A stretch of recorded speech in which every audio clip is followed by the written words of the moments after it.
नमस्कार प्यारा विद्यार्थी भाइ बहिनीहरू। आज म सदा झै भाइ बहिनीहरूको बीचमा उपस्थित भइसकेको छु। आज विद्यार्थी भाइ बहिनीहरू हामी जन्मभूमि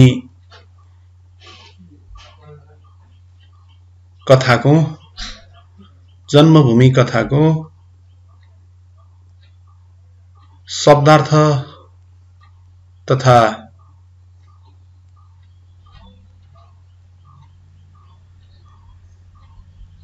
सुनाई र बोलाइसँग सम्बन्धित अभ्यासहरू गर्नेछौं। प्यारा विद्यार्थी भाइ बहिनीहरू, अब म विद्यार्थी भाइ बहिनीहरूलाई शब्दार्थ तथा वाक्यमा प्रयोगसँग सम्बन्धित विषयतर्फ आकर्षित गराउन चाहन्छु। पक्कै पनि विद्यार्थी भाइ बहिनीहरूले जन्मभूमि कथा अध्ययन गरिसक्नु भएको छ। जन्मभूमि कथाको अध्ययनका क्रममा विद्यार्थी भाइ बहिनीहरूले कतिपय गाढा अक्षरमा लेखिएका शब्दहरू देख्नु भएको छ। त्यस्तै हरेक अनुच्छेद वा पाठको तल, पेजको तल शब्दार्थ पनि दिइएको छ। तिनै शब्दहरू, गाढा अक्षरमा कोरिएका शब्दहरू भाइ बहिनीहरूले आफ्नो अध्ययनका क्रममा नयाँ शब्दको रूपमा पाउनु भएको छ र ती शब्दहरूको अर्थ बुझ्नुभयो भने विद्यार्थी भाइ बहिनीहरूलाई पाठमा व्यक्त गरिएको विचार, भाव वा आशय, पाठमा प्रयोग भएका वाक्यहरूलाई सजिलैसँग बुझ्न सक्ने क्षमता विकास हुनेछ। भाइ बहिनीहरू, पाठमा धेरै शब्दार्थहरू छन्। केही नमुना शब्दहरू र अर्थहरू मैले लिएर आएको छु। यहाँ स्लाइडमा तपाईहरु देख्न सक्नुहुन्छ। केही शब्द र तिनका अर्थहरू रहेका छन् र माथि तलका शब्दहरूको मिल्ने अर्थसँग जोडा मिलाउनुस् भनिएको छ। दिएका शब्द र तिनीहरूका अर्थहरू नमिलेको क्रममा रहेका छन्, जिगज्याग रहेका छन्। ती शब्दहरूलाई भाइ बहिनीहरूले ती शब्दहरूको सही उत्तर खोज्ने प्रयत्न गर्नुहोला। दुर्दशा, सबैभन्दा बढी, ताजा, सिपालु जान्ने, स्मृति, दोष, कसुर, अपजस, योग्य, आपद विपद परेको अवस्था, खराब हालत, कलंक, अर्काको बसमा परेको, परतन्त्र, सर्वाधिक, सम्झना, हेक्का, कुलद्रोही, दिनदिनै गरिने कर्म, नित्य कर्म, कुल वा वंशकै कुभलो गर्ने, अधीनस्थ, आलो लगायतका शब्द र नमिलेका अर्थहरू दिइएका छन्। पक्कै पनि विद्यार्थी भाइ बहिनीहरूले यी शब्दार्थहरू नमिलेको कुरा पत्ता लगाइसक्नुभयो। अब विद्यार्थी भाइ बहिनीहरू, यहाँहरूले दिएका शब्दहरूको सही अर्थ पहिचान गरेर लेख्नु पर्नेछ। विद्यार्थी भाइ बहिनीहरू, यहाँ मिलेका अर्थहरू छन्। भाइ बहिनीहरूले आफ्नो कपीमा टिपेको र यहाँ दिइएका अर्थहरूसँग जाँच्नुहोला, हेर्नुहोला। नमिलेका अर्थहरू भए सच्याएर आफ्नो उत्तर पुस्तिकामा लेख्नुहोला। दुर्दशाको अर्थ आपद विपद परेको अवस्था वा खराब हालत हो। ताजाको आलो हो। स्मृति, सम्झना, हेक्का हो। योग्यको अर्थ सिपालु, जान्ने हुन आउँछ। कलंकको अर्थ दोष, कसुर वा अपजस। सर्वाधिक शब्दको अर्थ सबैभन्दा बढी। कुलद्रोही शब्दको अर्थ कुल वा वंशकै कुभलो गर्ने भन्ने हुन्छ। यसैगरी नित्य कर्म शब्दको अर्थ दिनदिनै गरिने कर्म र अधीनस्थ शब्दको अर्थ अर्काको बसमा परेको वा परतन्त्र। यसरी प्यारा विद्यार्थी भाइ बहिनीहरू, दिएका शब्दहरूको अर्थ हामी पहिचान गर्न सक्छौं र पाठको अन्तमा दिएका शब्दार्थहरूलाई विद्यार्थी भाइ बहिनीहरूले राम्रोसँग पढेर शब्दको अर्थ पहिचान गर्ने क्षमताको विकास गर्नुहुनेछ भन्ने मैले विश्वास लिएको छु। शब्दार्थ पढ्ने सिलसिलामा धेरै विद्यार्थी भाइ बहिनीहरूमा घोक्ने रट्ने प्रवृत्ति पाइन्छ र सकेसम्म छोटो अर्थ मात्रै पढ्ने कण्ठ गर्ने गरेको पनि हामीले पाएका छौं, मैले पाएको छु।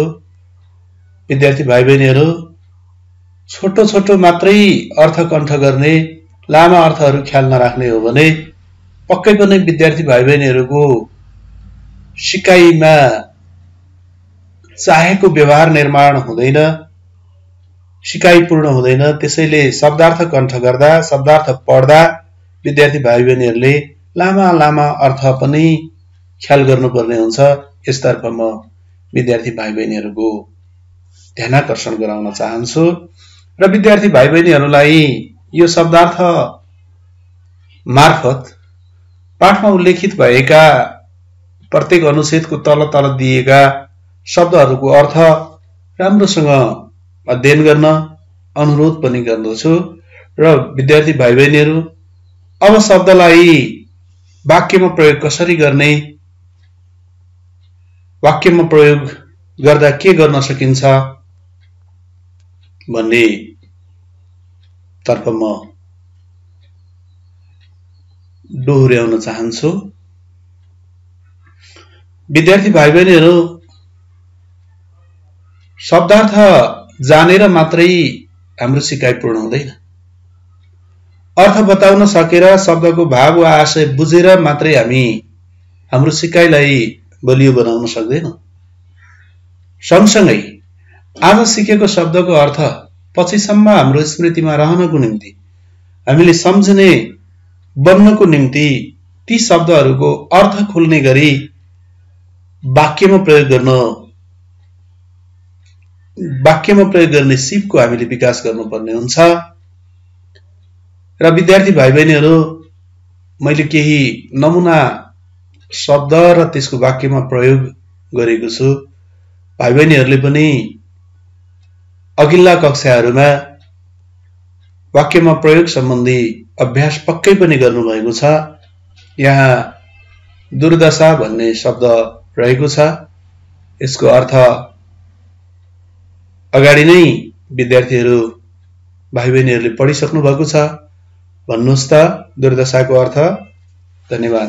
विद्यार्थी भाइ बहिनीहरू पक्कै पनि यहाँहरूले भनेको दुर्दशा शब्दको अर्थ मिल्यो होला। यसको सही अर्थ आपद विपद परेको अवस्था वा खराब हालत भन्ने हो। धेरै विद्यार्थी भाइ बहिनीहरूले सही अर्थको पहिचान गर्नुभयो, बताउनुभयो। अब यसलाई वाक्यमा प्रयोग गरेर हेरौं। विद्यार्थी भाइ बहिनीहरू अहंकार गर्ने, अर्काको धन सम्पत्ति हडप्न खोज्ने मानिसले रावणको जस्तै दुर्दशा भोग्नु पर्ने हुन्छ। फेरि दोहोर्याउँ। अहंकार गर्ने, अर्काको धन सम्पत्ति हडप्न खोज्ने मानिसले रावणको जस्तै दुर्दशा भोग्नु पर्ने हुन्छ। विद्यार्थी भाइ बहिनीहरू दुर्दशाको अर्थसँग, दुर्दशा शब्दको अर्थ अघि भाइ बहिनीहरूले बताएको अर्थसँग वाक्यमा प्रयोग गरिएको वाक्यको आशय मिल्नु पर्ने हुन्छ। यहाँ यो वाक्यले जब मानिसले अहंकार गर्छ, अर्काको धन सम्पत्ति हडप्न खोज्छ, जबरजस्ती लिन खोज्छ, यस्तो मानिसको हालत रावणको जस्तै हुने बताइएको छ। यसरी हरेक शब्दको वाक्यमा प्रयोग गर्दा त्यो शब्दले दिने अर्थ खुल्ने हुनु पर्दछ, अर्थ स्पष्ट हुन सक्नु पर्दछ। त्यसै गरी ताजा भन्ने अर्को शब्द छ। भाइ बहिनीहरूमा म आग्रह गर्न चाहन्छु, भाइ बहिनीहरू भन्नुहोस् त ताजा शब्दको अर्थ। हो, विद्यार्थी भाइ बहिनीहरूले भन्नुभएको ठिक छ। तपाईहरु सही ठाउँमा हुनुहुन्छ। तपाईहरुको अध्ययन स्पष्ट छ, मजबुत छ, राम्रो प्रयत्न गर्नुभएको छ। ताजा शब्दको अर्थ आलो हो। अब हामीले ताजा शब्दलाई वाक्यमा प्रयोग गरेर हेरौं। ताजा र स्वस्थ खानेकुरा स्वस्थ जीवनका लागि लाभदायक हुन्छ। ताजा र स्वस्थ खानेकुरा स्वस्थ जीवनका लागि लाभदायक हुन्छ। यसरी आलो ताजा स्वस्थ खानेकुराहरू खाइयो भने त्यसले हाम्रो स्वस्थ जीवन, हाम्रो जीवनका लागि लाभदायक हुन्छ, फाइदा गर्छ भन्ने आशय व्यक्त गरिएको छ। यसै गरी अर्को नमुना वाक्य रहेको छ, शब्द रहेको छ भाइ बहिनीहरू स्मृति। स्मृति शब्दको अर्थ पनि विद्यार्थी भाइ बहिनीहरूले पहिचान गरिसक्नुभयो। यहाँहरूले भनेको जस्तै ठ्याक्कै स्मृति शब्दको अर्थ सम्झना, हेक्का वा स्मरण भन्ने हो। विद्यार्थी भाइ बहिनीहरू तपाईहरु सही हुनुहुन्छ, तपाईहरुले दिनुभएको उत्तर सही छ।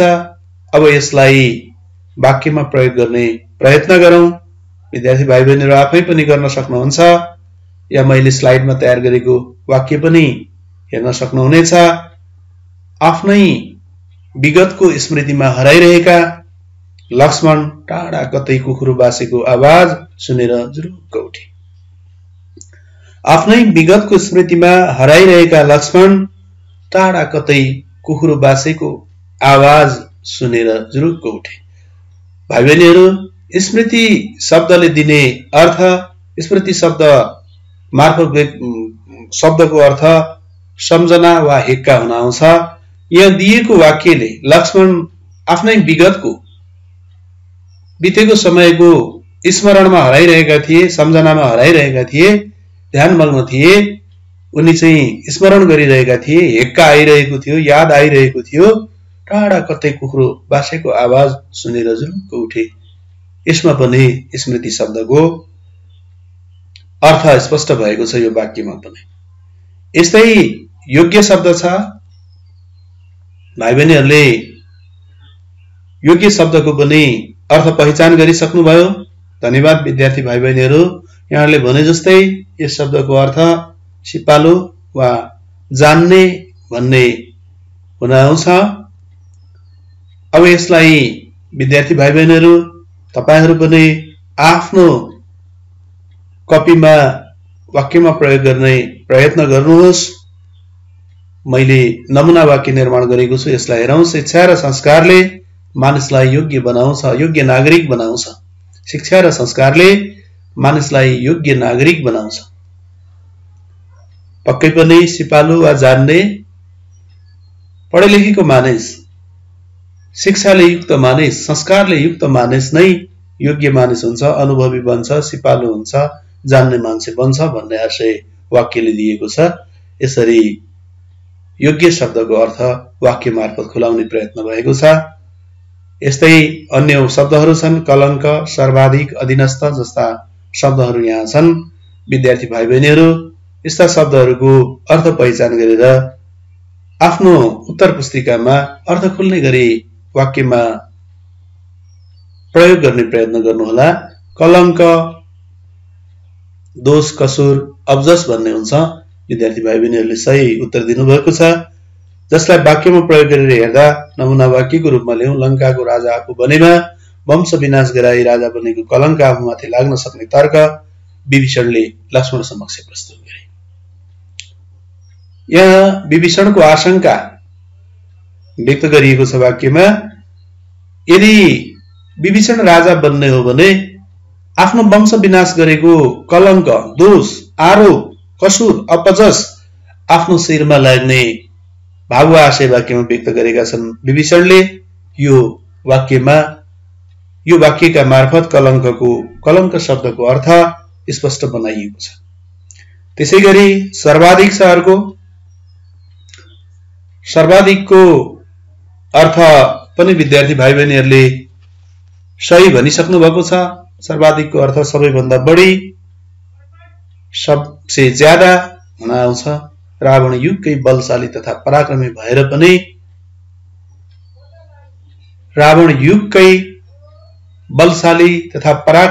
सर्वाधिक बलशाली र पराक्रमी भएर पनि युद्धमा पराजित भए।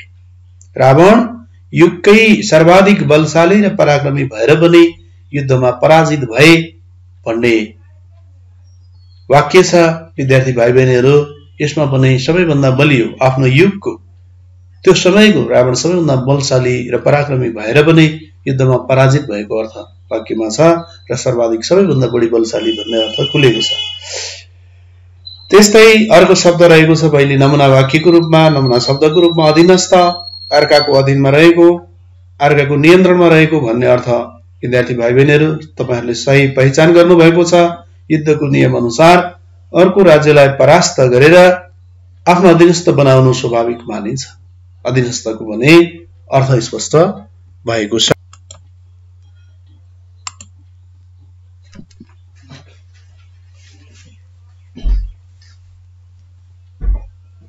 यही है फेरि कन्ट्रोल पी गरौँ।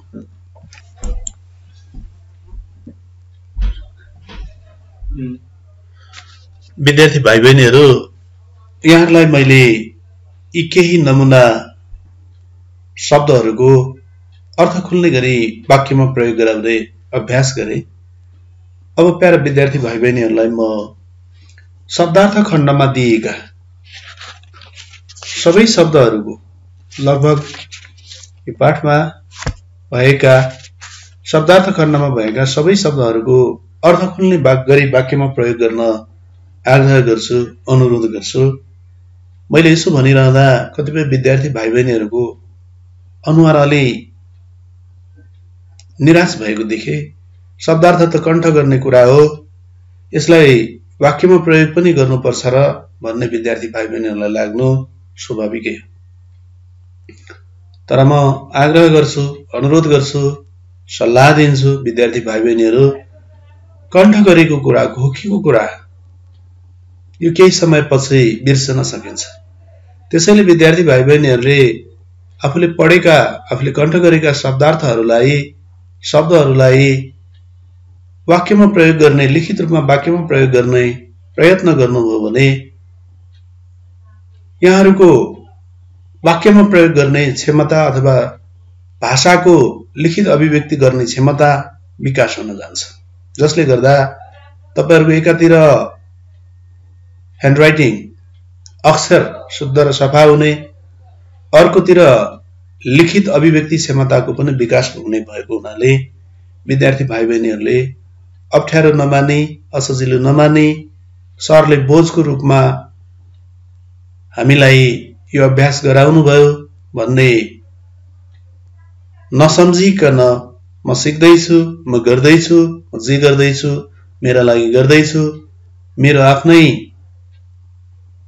भाषिक ज्ञान, भाषिक सिप विकासका लागि क्रियाशील छु भन्ने भावना लिएर शब्दार्थ खण्डमा दिएका सबै शब्दहरूको अर्थ लेखी अर्थ स्पष्ट हुने गरी वाक्यमा प्रयोग गर्न हुन म अनुरोध गर्न चाहन्छु। यो जिम्मेवारी मैले विद्यार्थी भाइ बहिनीहरूलाई सुम्पिए। विद्यार्थी भाइ बहिनीहरू, अघि नै मैले भनेको छु, शिक्षणको सुरुमै मैले विद्यार्थी भाइ बहिनीहरूलाई आजको कक्षा कार्यकलाप, आजको कक्षामा हुने क्रियाकलापका विषयमा जानकारी गराएको छु, जस अन्तर्गत पहिलो शब्दार्थ पहिचान तथा वाक्यमा प्रयोग सम्बन्धी क्रियाकलाप हामीले सक्यौं। अब म विद्यार्थी भाइ बहिनीहरूसँग यो अभ्यासहरूको शिक्षण अर्थात् सुनाई सम्बन्धी अभ्यासमा केन्द्रित छु। भाइ बहिनीहरू, नेपाली पाठ्यपुस्तक तथा पाठ्यक्रम, नेपाली भाषाको पाठ्यक्रम निर्माणको क्रममा प्रत्येक पाठको सिकाइमा भाषाको प्रयोग सम्बन्धी 4 सिप, सुनाई, बोलाइ, पढाइ र लेखाइसँग सम्बन्धित सिपहरूको विकास गर्ने लक्ष्य वा उद्देश्य राखिएको छ। यो विषयवस्तुको शिक्षण होइन, नेपाली विषयवस्तुको मात्रै शिक्षण होइन, यो भाषिक सिप, सुनाई, बोलाइ, पढाइ र लेखाइसँग सम्बन्धित अभ्यास पनि हो। त्यसैले हाम्रो पाठ्यपुस्तकमा सुनाइसँग सम्बन्धित, बोलाइसँग सम्बन्धित, पढाइसँग सम्बन्धित र लेखाइसँग सम्बन्धित रहेर सँगसँगै विकास हुनुपर्ने भाषिक सिपहरूलाई प्राथमिकता दिएर अभ्यास निर्धारण गरिएको छ। त्यसैले विद्यार्थी भाइ बहिनीहरू, यी अभ्यासहरूलाई हामीले पूरा गर्नुपर्छ। यी अभ्यासहरू पूरा गरेनौं, यी अभ्यासहरू गर्न अल्छी गर्यौं भने हाम्रो सिकाइ कमजोर हुन्छ। सुनाइ शक्ति कमजोर भयो भने बोलाइ कमजोर हुन्छ, पढाइ शक्ति कमजोर भयो भने लेखाइ कमजोर हुन्छ। यो एक आपससँग अन्तर सम्बन्धित रहेका हुन्छन्। यी चारवटा भाषिक सिपहरू एकअर्कासँग सम्बन्धित हुन्छन्। त्यसैले सुनाइ, बोलाइ, पढाइ, लेखाइसँग सम्बन्धित सबै सिपहरू विद्यार्थी भाइ बहिनीहरूले जान्नुपर्ने हुन्छ। भाइ बहिनीहरूसँग पाठ्यपुस्तक छ, भाइ बहिनीहरूले अवश्य पनि किताब हेरिसक्नुभयो। सुनाइसँग सम्बन्धित अभ्यासमा भाइ बहिनीहरूले पहिलो प्रश्न हेर्नुहोला। पाठको पहिलो अनुच्छेद सुन्नुहोस् र त्यस अनुच्छेदमा कुन कुन पात्रहरूको नाम उल्लेख भएको छ भन्नुहोस् भनिएको छ। विद्यार्थी भाइ बहिनीहरू पक्कै पनि यहाँहरू मध्ये कोही उठेर पहिलो अनुच्छेद पढ्नु होला। धन्यवाद। पहिलो अनुच्छेद साथीहरूले पढेको सुनिसकेपछि यहाँहरूले त्यहाँ उल्लेख भएका, त्यहाँ नाम आएका पात्रहरू हेर्दा पक्कै पनि भाइ बहिनीहरूले लक्ष्मणको नाम लिनुभयो, रामचन्द्रको नाम लिनुभयो, सुग्रीवको नाम लिनुभयो, हनुमानको नाम लिनुभयो, विभीषणको नाम लिनुभयो। यसरी विद्यार्थी भाइ बहिनीहरूले सही नाम बताउन सक्नु भएको छ। धन्यवाद छ त्यसका लागि। अब 2 नम्बरमा रहेको छ भाइ बहिनीहरू पाठको दोस्रो अनुच्छेद सुन्नुहोस् र विभीषणलाई किन निन्द्रा लागेन भन्नुहोस् छ। पाठको दोस्रो अनुच्छेद विद्यार्थी भाइ बहिनीहरू दोस्रो अनुच्छेद धन्यवाद रामलाई, यहाँले दोस्रो अनुच्छेद वाचन गर्नुभयो। दोस्रो अनुच्छेद वाचन गरेको रामले वाचन गरेको सुनिसकेपछि अन्य विद्यार्थी भाइ बहिनीहरू अब भन्नुहोस् त विभीषणलाई किन निन्द्रा लागेन। शाबास। पक्कै पनि विभीषणलाई निन्द्रा नलाग्नुको पछाडि युद्धमा जो मानिसहरू मारिए, युद्धमा मारिएका रावण, इन्द्रजित, कुम्भकर्ण लगायत सबै भाइबारदारहरू विभीषणका बन्धु बान्धव थिए। विभीषणको सहोदर दाजु, छोरा भतिजाहरू युद्धमा मारिएका थिए। आफन्तहरू, नातेदारहरू, स्वजनहरू गुमाएका, युद्धमा गुमाएका विभीषण निराउन सकेनन्। विद्यार्थी भाइ बहिनीहरूले सही उत्तर भन्नुभएको छ। र 3 नम्बरमा रहेको छ विद्यार्थी भाइ बहिनीहरू पाठको अन्तिम अनुच्छेद श्रुति लेखन गर्नुहोस् भनिएको छ। पाठको अन्तिम अनुच्छेद। शाबास विद्यार्थी भाइ बहिनीहरू। यो अभ्यास पनि माथि जस्तै घरमा भाइ दाइ दिदीहरू हुनुहुन्छ भने भाइ दाइ दिदीहरूको सहायतामा उहाँहरूलाई पढ्न लगाउनुहोस् र एक एक वाक्य गर्दै पढ्न लगाउनुहोस्। त्यसैगरी यहाँहरूले त्यसलाई सुनेर लेख्ने अभ्यास गर्नुहोस्। श्रुति लेखन भन्नाले विद्यार्थी भाइ बहिनीहरू सुनेर लेख्ने काम हो। यसलाई हामी कक्षामा पनि गर्न सक्छौं। विद्यार्थी भाइ बहिनीहरूले एउटा साथीलाई उठेर अनुच्छेद पढ्न लगाएर त्यसलाई आफूले सुनेको आधारमा लेख्ने गर्नुभयो भने यहाँहरूको सुन्ने क्षमता र सुनेको कुरालाई बुझेर लेख्ने क्षमतामा विकास हुन्छ। धन्यवाद विद्यार्थी भाइ बहिनीहरू। यसैगरी विद्यार्थी भाइ बहिनीहरू अर्को दोस्रो अभ्यास रहेको छ। दोस्रो अभ्यासको क्रममा हामी बोलाइसँग सम्बन्धित अभ्यास गर्छौं। बोलाइ भाषाको अर्को महत्त्वपूर्ण पक्ष हो विद्यार्थी भाइ बहिनीहरू। बोलाइको मर्म शब्द, वर्ण वा अक्षरहरूको शुद्ध उच्चारणसँग जोडिएको छ। तपाईले शुद्ध बोल्न सक्नु भएन भने सुन्नेले पनि शुद्ध सुन्न सक्दैन। जब बोलाइ नै शुद्ध भएन, सुनाइ नै शुद्ध भएन भने त्यो शब्दको अर्थ पनि सही पहिचान नहुन सक्छ र भाषाको प्रयोग पनि सही नहुन सक्छ। त्यसैले बोलाइमा हामी सतर्क हुनु पर्दछ। विद्यार्थी भाइ बहिनीहरू तपाईहरुले बोलाइसँग सम्बन्धित अभ्यासको प्रश्न नम्बर 4 हेर्नुभयो भने तलका शब्दको शुद्ध उच्चारण गर्नुहोस् भनिएको छ। विद्यार्थी भाइ बहिनीहरू शाबाश, यहाँहरूले पालै पालो यी शब्दहरू उच्चारण गर्नुहोस्। अहंकार, हडप्नु, सर्वाधिक, परास्त, आग्रह, पक्षपाती, अधीनस्थ, हस्तान्तरण, अनुकरणीय। साथीहरूले शब्दहरू बोलाइ मार्फत व्यक्त गरिरहँदा, उच्चारण गरिरहँदा केही विद्यार्थी भाइ बहिनीहरू हाँस्नु भयो। यसरी हाँस्नु हुँदैन। हामी अलग अलग भाषिक पृष्ठभूमिबाट विद्यालय प्रवेश गरेका छौँ। कतिपय विद्यार्थीहरूको मातृभाषा नेपाली हो भने कतिपय नेवारी समुदायबाट आउनुभएको छ, कतिपय दनुवार समुदायबाट आउनुभएको छ, कतिपय विद्यार्थी भाइ बहिनीहरू तामाङ समुदायबाट आउनुभएको छ। यहाँको मातृभाषा अर्कै रहेको छ। त्यसैले उच्चारणमा केही समस्याहरू रहेका छन्। यसरी उच्चारणमा समस्याहरू भयो भने अर्को साथीले, जान्ने साथीले हाँसेर उडाउनु हुँदैन। त्यो साथीहरूलाई असहयोग गरेको महसुस हुन्छ र उहाँहरूलाई निरन्तर शुद्ध उच्चारण गरेर अहंकार, अहंकार, हडप्नु, हडप्नु जस्तै विस्तार उच्चारण गरेर सही उच्चारणमा, सही बोलाइ सिपको विकासमा सहयोग गर्नुपर्ने हुन्छ। धन्यवाद भाइ बहिनीहरूको यो सक्रिय सहभागिताको लागि। विद्यार्थी भाइ बहिनीहरूले सही ढङ्गले उच्चारण गर्नुभयो। दोस्रो, मातृभाषा नेपाली भन्दा बाहेक अरू भाषा बोल्ने, घर परिवारमा बोल्ने विद्यार्थी भाइ बहिनीहरूका लागि नेपाली भाषाका कतिपय संयुक्त अक्षरहरू उच्चारण गर्न अनि अक्षरहरूको उच्चारण गर्न कठिनाइ हुन्छ। त, ट, र, ड, द जस्ता शब्दहरूको उच्चारणमा समस्या आउँछ। यसलाई चाहिँ विद्यार्थी भाइ बहिनीहरूले रोकिएर अरूले कसरी उच्चारण गर्छन् अनुभव गरेर बिस्तारै उच्चारण गर्नुभयो भने शुद्ध उच्चारण गर्न सकिन्छ जस्तो मलाई लाग्छ। विद्यार्थी भाइ बहिनीहरू, प्रश्न नम्बर 5 यहाँहरूले हेर्नुहोला।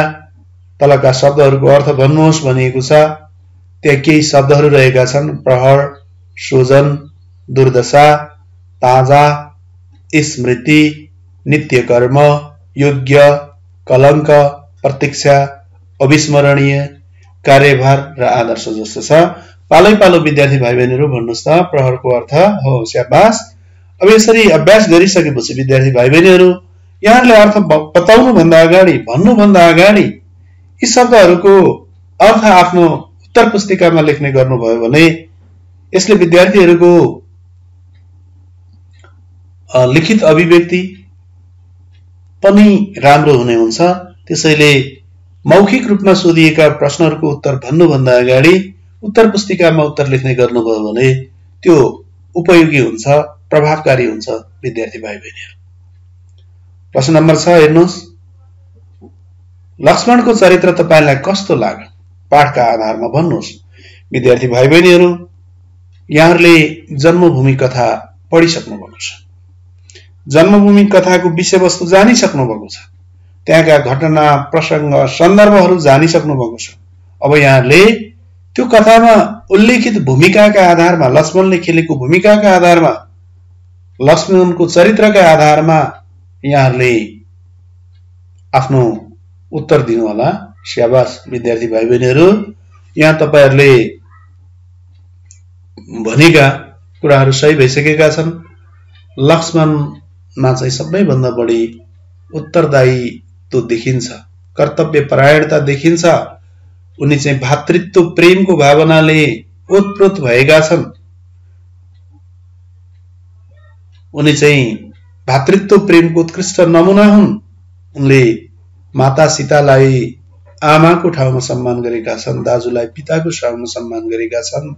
दरबारी सुख शैल सबै कुरा त्यागेर दाजु सँगै वनवासमा गएका छन्। यसले उनको उत्तरदायित्व, सहयोगी जस्ता चाहिँ चरित्र हामी देख्न सक्छौं। त्यसैगरी युद्धको क्रममा आफ्नो युगकै चाहिँ पुरुष इन्द्रलाई जितेर, इन्द्रलाई बाँधेर युद्धमा पराजित गरेर इन्द्रजित बनेको रावणको छोरोलाई परास्त गर्ने, त्यस्तै अरु ठुलठुला वीर योद्धा रावण पक्षका लडाकुहरूलाई परास्त गर्ने लक्ष्मण साहसी, चतुर, बलशाली पात्रका रूपमा पनि रहेका छन्। कुशल योद्धाका रूपमा पनि लक्ष्मणको चरित्र हामी चित्रण गर्न सक्छौं। र नम्बर 7 मा हेर्नुस् विद्यार्थी भाइ बहिनीहरू, तपाईले सुनेको पौराणिक कथा छोटकरीमा सुनाउनुस् भनेको छ। विद्यार्थी भाइ बहिनीहरू, पक्कै पनि यहाँहरूले घरमा आफ्ना बुबा आमा हजुरबा हजुरआमाहरूबाट छोटा लामा पौराणिक कथाहरू सुनाउनु भएको होला। त्यसमध्ये तपाईहरू कसैले सुन्नु भएको छ, आज नै उठेर साथीहरूको बीचमा सुनाउनु होला। सुन्नु भएको छैन भने आगामी कक्षामा उपस्थित हुँदा घरबाट बुबा आमा हजुरबा हजुरआमा नभए अरु कुनै कथाहरूको संकलनका किताबहरू पढेर भए पनि एउटा छोटो मिठो पौराणिक कथा सुनाउने तयारी गरेर उपस्थित हुनु होला। धन्यवाद विद्यार्थी भाइ बहिनीहरू। आजको कक्षामा हामीले तीनवटा कुराहरू शब्दार्थ तथा वाक्यमा प्रयोग अनि अभ्यासका क्रममा सुनाई र बोलाइसँग सम्बन्धित अभ्यासका बारेमा छलफल गरेका छौं। मलाई लाग्छ विद्यार्थी भाइ बहिनीहरू भोलिको कक्षामा उपस्थित हुँदा यहाँहरूले घरमा आज कक्षामा सिकेका कुराहरूलाई घरमा गएर अभ्यास गर्नुहुनेछ र भोलि उपस्थित हुनुहुनेछ। आजको कक्षा प्रभावकारी रहनेछ भन्ने कुरामा म विश्वस्त छु। धन्यवाद। नमस्कार विद्यार्थी भाइ बहिनीहरू।